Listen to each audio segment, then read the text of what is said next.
오늘의 말씀은 마태복음 21장 28절로 31절의 말씀. 제가 가진 성경 신약 36페이지에 기록되어져 있습니다. 마태복음 21장 28절로 31절의 말씀. 제가 봉독하겠습니다.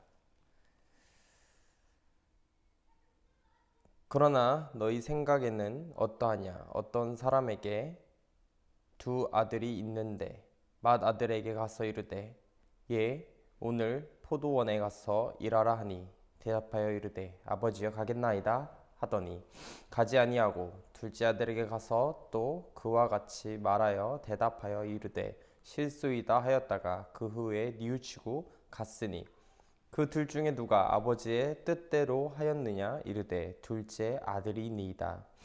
예수께서 그들에게 이르시되 내가 진실로 너희에게 이르노니 세리들과 창녀들이 너희보다 먼저 하나님의 나라에 들어가리라. 아멘. 오늘 말씀의 제목은 우선순위라는 말씀의 제목으로 여러분과 말씀을 나누고자 합니다. 보험회사에 근무했던 벨러리 세아라는 사람은 월급쟁이였습니다. 그는 1930년도 당시 미국의 극심한 불황으로 인해 회사에서 혹독한 구조조정과 임금 삭감에 조금 시달렸던 사람들 중에 하나이죠. 어느 주일날 아침 그는 찬송가를 연습하기 위해서 피아노 앞에 앉았습니다. 그런데 회사 문제로 인해 좀처럼 마음의 안정을 찾을 수가 없었겠죠. 그때 이 세아는 건반 위에 조그만한 종이 쪽지 하나를 발견하게 됩니다. 그것은 바로 주 예수보다 더 귀한 것은 없네. 이 세상에 부귀와 바꿀 수 없네. 그것은 어머니 레아 밀러의 괴로운 아들을 위해 적어놓은 시였다고 합니다. 어머니는 아들의 삶의 우선순위를 분명히 알고 그것을 정하기를 바랬던 마음에 이 세아는 그 시를 보게 되었고 그리고 그 시를 적은 어머니의 마음을 잘 전달받게 됐죠. 그리고 그 시는 곡을 붙여 찬송으로 만들어졌습니다. 바로 그 곡은 우리가 알고 있듯 가장 유명한 찬송가 중 하나인 백이장 주 예수보다 더 귀한 것은 없네입니다. 어머니의 지혜와 사랑이 한 젊은이의 방황을 멈추게 하였다는 아주 소중한 이야기일 겁니다.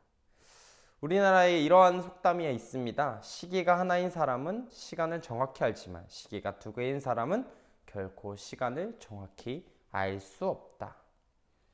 어떠한 것을 목표로 했을 때 그 목표를 잘 이루기 위해선 한계가 될 수 있도록 우리는 초점을 잘 맞춰야 합니다. 신앙인들에게 있어서 가장 존경받는 인물들 중 하나인 토저라는 목사님은 이렇게 이야기했다고 하죠. 하나님을 만나는 것, 하나님을 사랑하는 것은 삶의 최우선으로 생각하여야 한다. 하나님을 만난다라는 것, 우리의 인생에 있어서 어찌 보면 가장 먼저 돼야 될 것들 중 하나일 것입니다. 여러분에게 있어서는 과연 몇 개의 시계를 가지고 계십니까? 여러 개의 시계가 아니라 단 하나의 시계인 하나님에게 우리는 우선순위를 맞춰야겠죠. 오늘의 말씀을 통해서 우리가 가져야 될 신앙의 근본적인 자세를 한번 그래서 살펴보고자 합니다. 먼저 28절에서 30절 이 얘기는 소위 두 아들로 비유되는 내용을 가지고 있습니다. 이 비유는 하나님을 잘 섬기는 척하면서 실제로는 불순종하는 삶을 살았던 유대 종교 지도자들의 실상을 이야기하기 위한 비유였다라는 것이죠. 이 비유에서 이 한 사람은 하나님을, 두 아들 중 첫째 아들은 스스로 경건하다라고 이야기하는 유대 지도자들이며 둘째 아들은 겉으로 보기에는 하나님을 반항하고 반율법적이었던 세리나 창녀와 같은 사람들을 가리키는 말입니다. 이 비유에서 28절을 보던 어떤 한 사람이 두 아들 중 맏아들에게 오늘 포도원에 가서 일하라 라고 지시하였다라는 것이죠. 그러므로 맏아들은 아버지의 뜻이 무엇인지를 정확하게 이해하게 됩니다. 이제 남은 것은 그가 둘 중에 하나를 선택하는 것일 뿐이겠죠. 그는 아버지의 지시대로 오늘 포도원에 들어가서 일을 할 수도 있지만 다른 결정인 도망가는 것도 내릴 수 있습니다. 그가 포도원에 들어가 열심히 일을 한다면 아마 순종하는 아들로 칭찬을 듣게 될 것이고, 다른 결정, 즉 도망가는 결정을 내리게 된다면 아버지를 결국 슬프게 하는 결정일 것입니다.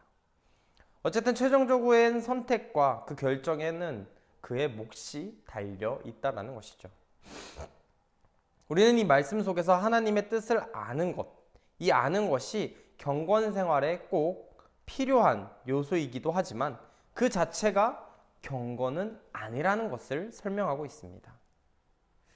아담과 하와가 범죄한 것은 하나님의 뜻을 무시했기 때문이 아닙니다. 그들은 선악을 알게 하는 나무의 열매를 따서 먹는 날에는 반드시 죽을 것이라는 하나님의 경고를 이미 들어 알고 있었습니다. 그들에게 경건 생활을 위한 기초는 이미 적용이 되고 이미 충분히 다 고지가 되어져 있던 상태였죠. 하지만 사단의 유혹과 탐심이 그들에게 이미 하나님을 배신할 이유와 명분을 만들었습니다. 우리는 이 두 사람을 어떤 상황에서도 경건하다고 말하지 않으며 성공한 인생으로도 평가하지 않습니다. 누가 봐도 그들은 실패한 인생을 살았죠. 우리가 이 사람들의 전철을 밟지 않으려면 유념해야 될 것이 있는데, 첫째로는 하나님의 뜻을 정확히 알고 이해하는 것이고, 둘째는 하나님의 뜻대로 행하는 것입니다. 행함이 없는 믿음이 죽은 것과 같다라고 이야기하고, 순종하지 않으면 하나님의 뜻을 따르지 않는, 즉 지식이 있어도 소용이 없음을 이야기하죠. 가령 아브라함이 본토 친척 아버지의 집을 떠나서 하나님의 뜻대로 가야 된다는 것, 알고 하나님의 뜻임을 알고도 여러 가지 이유로 떠나지 만약 않았다라면 과연 이 지식은 가치가 있는 것일까요? 만일 그가 이처럼 했더라면 복음 고사하고 아마 화가 더 많이 임했을 것입니다. 우리는 하나님의 뜻이 무엇인지 힘써 찾아야 하겠지만 여기서 머물러 있어야만은 아닙니다. 깨달아야 되는 것, 즉 순종해야 한다는 것이죠. 하나님의 뜻을 깨달아 알게 되는 순간부터 우리에게는 순종하며 따라야 될 의무가 있다라는 것입니다. 순종하는 사람은 복을 누리게 되겠지만 불순종에는 어김없이 화가 찾아온다는 것도 우리가 알아야겠죠. 성도 중에는 기초를 놓고서도 실패하는 이들이 참 많습니다. 왜요? 순종하지 않기 때문입니다. 여러분은 하나님의 뜻을 알기를 힘쓰되 또한 그 뜻에 순종함으로 하나님께 경건한 자로 인정받고 칭찬과 복을 풍성히 받아 누리기를 바랍니다. 본문의 비유를 보면 두 아들이 결국 나와 있죠. 이 두 아들의 아버지는 아들에게 오늘 포도원에 가서 일하라고 아까도 얘기했던 것처럼 얘기했습니다. 그의 맏아들은 그러겠다라고 대답합니다. 그러나 결국 그는 가지 않았죠. 반면에 이 둘째 아들은 가지 않겠다라고 대답합니다. 그러나 나중에 가서는 일을 했습니다. 이 사실을 놓고 볼 때 우리는 당연히 둘째 아들을 더 높게 평가할 수 있을 겁니다. 왜냐하면 결국 아버지의 뜻에 순종한 자는 둘째 아들이니까요. 그러나 둘째 아들도 처음에는 아버지의 뜻을 거역했다는 점에서 이 두 아들은 모두 아버지를 흡족하게 하지는 못했습니다.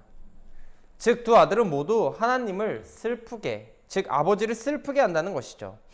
이것은 두 아들로 상징하는 모든 인생들, 하나님 앞에서 다 불완전한 똑같은 죄인임을 이야기하고 있는 것입니다. 인류 역사 가운데 등장한 인간 중에 죄와 허물이 없는 인생은 하나도 없습니다. 성경에 의인이 없나니 하나도 없으며 모든 사람이 죄인이다 라고 증거하는 것도 이러한 이유들이겠죠. 참으로 인류의 시조인 아담과 하와, 이 범죄 아래에서 아담의 혈통을 타고난 모든 인류는 결국 죄를 범하고 살아갑니다. 이것과 다르게 고치며 할 수 있는 사실은 없습니다. 그러나 모든 사람이 죄인이라고 해서 회개하는 자까지 같아지는 건 아니겠죠.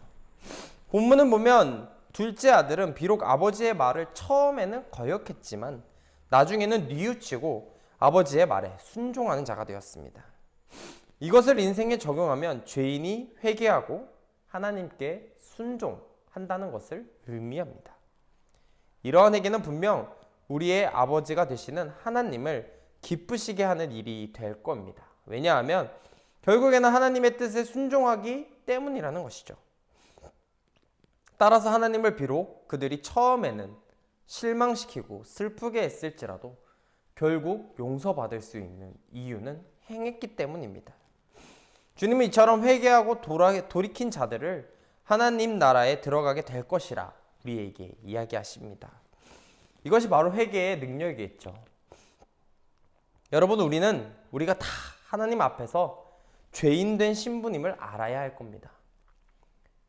이것을 아는 것, 즉 처음에 아는 것이 중요합니다. 그러나 더 중요한 것은 회개하고 죄의 자리를 돌이킬 줄 아는 것, 그것이 바로 중요하다는 것이죠. 우리는 다 죄인인 것은 분명하지만 하나님께 회개하고 돌아오는 자는 결국 다르다는 것입니다.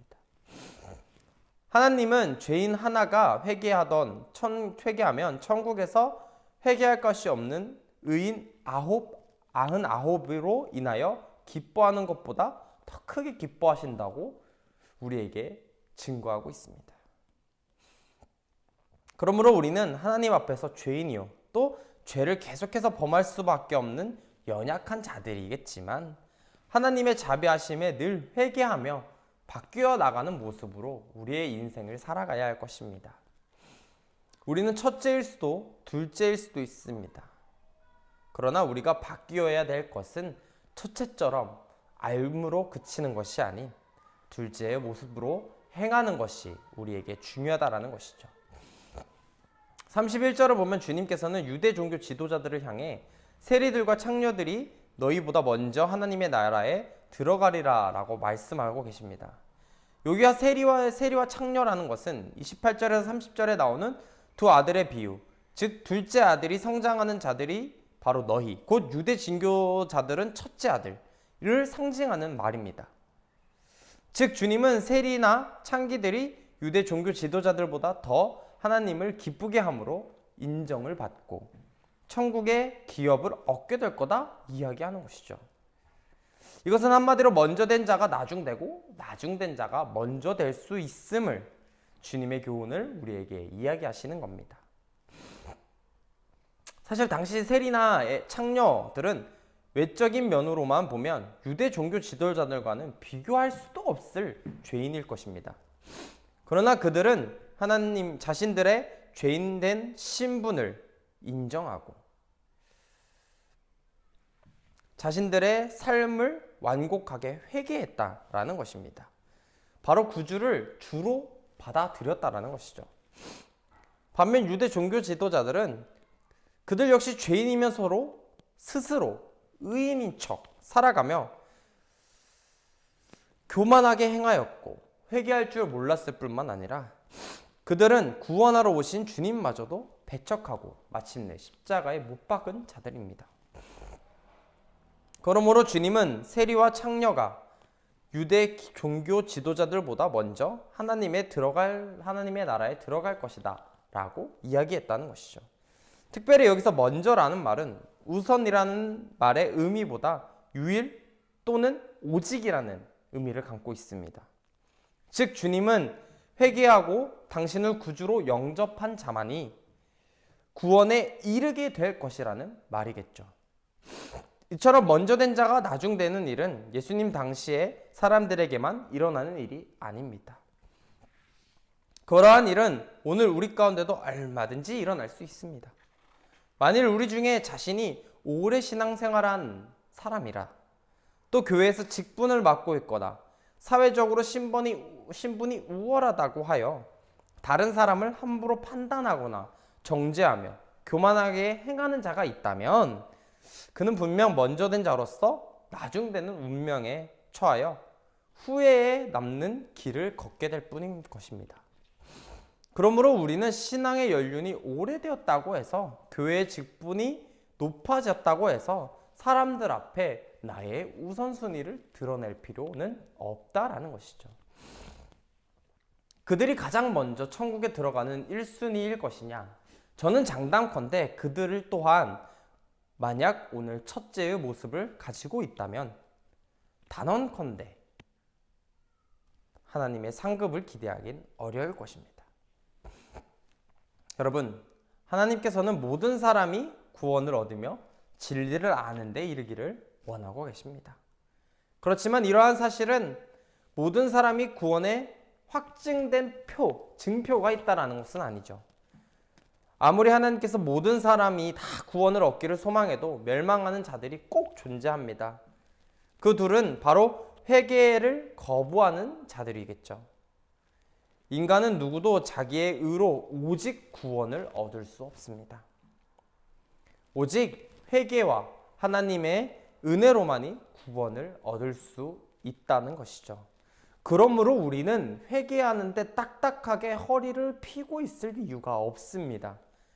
우리가 죄인이므로 이미 멸망하였어야 하나 주님의 은혜만으로 구원을 얻었기에 우리는 이미 그 회개의 값을 충분히 알고 자신의 잘못을 뉘우치며 살아가야 한다는 것이죠. 그렇기에 그 누구도 아름다운 자녀라 칭함은 받을 수 없을지 몰라도 먼저 된 자가 나중되지 않도록, 그리고 나중된 자가 있다면 먼저 될 수 있도록 우리의 우선순위를 바르게 놓고 살아가야 할 것입니다. 우리의 삶은 아마 매번 하나하나 선택하는 과정의 연속일 것입니다. 그러나 우리가 살아가는 삶의 선택에 있어서 가장 중요시 되어야 될 것은 오늘의 말씀에도 등장하듯 하나님을 가장 먼저 우선시하며 살아가야 할 겁니다. 여러분은 과연 여러분의 삶에서 가장 먼저 돼야 될 것이 무엇입니까? 그리스도인이라면, 아니 세상을 살아가는 모든 사람들에게 있어서 가장 먼저 우선시 되어야 될 것, 바로 주님을 사랑하고 주님을 알며 주님의 사랑을 행하고 나아가는 자들이 되어야 한다는 것이죠. 한 주간 살아가시면서 우리의 삶이 더뎌 보이고 삐뚤게 흘러가는 것처럼 어긋나 보여도 항상 주님을 먼저 우선시하며 살아가시는 저와 여러분이 되시기를 간절히 바라고 소원하겠습니다. 다 같이 기도합니다. 사랑이 많으신 하나님, 오늘 우리는 삶을 살아가는 데 있어서 무엇을 중시해야 하는가 매번 고민하고 또 고민합니다.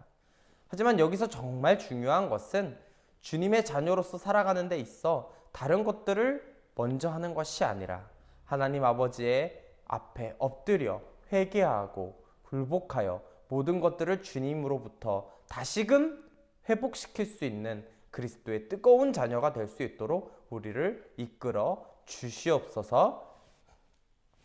이제는 우리를 죄악 가운데서 구원하신 하나님의 크신 은혜와